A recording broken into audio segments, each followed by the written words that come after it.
माननीय ओमराजे निंबाळकर साहेब स्वतःच्या जीवाची पर्वा न करता छाती इतकाल्या पाण्यात जाऊन शेतकऱ्याला वाचवण्याचे प्रयत्न करतात, कमरा इतकाल्या शेतात जाऊन सर्वे करण्याचं काम करतात.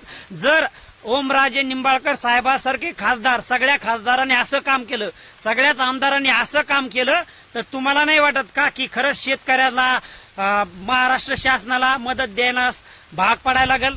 जर सगळे खासदार सारे आमदार आपला पक्षाचा विचार न करता, आपल्या राजकीय मतभेद याचा विचार न करता, फक्त आणि फक्त सध्याची शेतकऱ्याची परिस्थिती लक्षात घेऊन सगळे खासदार, सगळे आमदार, सगळ्या पक्षाचे नेते, सगळे मंत्री सगळे जर एकत्र आले, उपमुख्यमंत्री, मंत्री साहेब हे सगळ्यांनी एकत्र येऊन केंद्र शासनाकडे प्रस्ताव दिला, अशा प्रमाणे आमचं नुकसान झालं आहे, आमच्या शेतकऱ्याला इतकी मदत पाहिजे, हेक्टरी 50,000च्या आसपास मदत पाहिजे, सगळ्यांनी मिळून जर असा एक विचार केला, एक आवाज केला, एक उच्चार केला, एकी केली, तर तुम्हाला नाही वाटत का शेतकऱ्याला मदत होईल? आता हे मागं पाहू शकतात, हे तुतीचं शेत आहे मित्रांनो. मी रेशीम शेतीचा उत्पादक विकास खिसाडे माझा घसा बोलत बसला आहे, वर पाऊस चालू आहे तरी मी बोलण्याचा प्रयत्न करतो. बोलण्याचा प्रयत्न याच्यामुळे करत आहे की मी तुतीचा लॉट घेण्याचा प्रयत्न केला.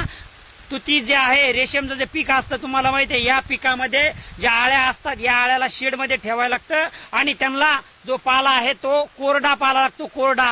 पण जवळपास 15 दिवस झालं रोज पाऊस चालू आहे, तर या ओला पाला खाल्ल्यामुळे माझा आळ्या मरून गेल्या, माझा लॉट व्हायला गेला.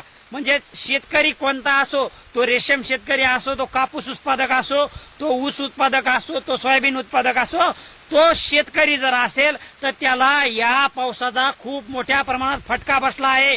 आणि माझा जो घसा बसला आहे, माझी ही तळमळ, जे शेतकऱ्याने हाडाचं काढं, रक्ताचं पाणी, रात्रीचा दिवस करून, काहीने स्वतःच्या मुलीच्या लग्नासाठी, तर काहीने मुलाच्या शिक्षणासाठी, तर काहीने स्वतःला थोडंफार लहान घर बांधण्यासाठी आटापिटा करून चांगल्या पद्धतीने पीक आणलं होतं. पण अचानक हा जो वरुण राजा आहे कोसला आहे, हा बदा पडत आहे, याच्यामुळे आलेलं पीक हातातून गेलं आहे. कर्ज झालं आहे शेतकऱ्यावर, कर्ज माफीही नाही, वरून शेतीला काढलेलं कर्ज, सावकारकी कर्जही झालंय आणि शेतकरी हा हवालदिल झालाय. त्याला कोणी वाली नाहीये, त्याचे प्रश्न कोणी मांडत नाहीये आणि त्याचे जर प्रश्न निदर्शनास आले तर त्याला मदत होते किती? गुंठ्याला 85 रुपये, हेक्टरी 8,500 रुपये. तर मला म्हणायचंय, ही मदत शेतकऱ्यासाठी खरंच योग्य आहे का? आणि जर योग्य तुम्हाला जर वाटत असेल तर मी प्रामाणिकपणे सांगतो, तुम्ही आपली एक दिवस नोकरी सोडा आणि आजच्या परिस्थितीला शेतकऱ्याच्या रानात फक्त आणि फक्त फेर फटका मारून या, तेव्हा तुम्हाला कळण शेतकऱ्याची परिस्थिती काय आहे आणि का शेतकरी एवढा तळमळ करतोय.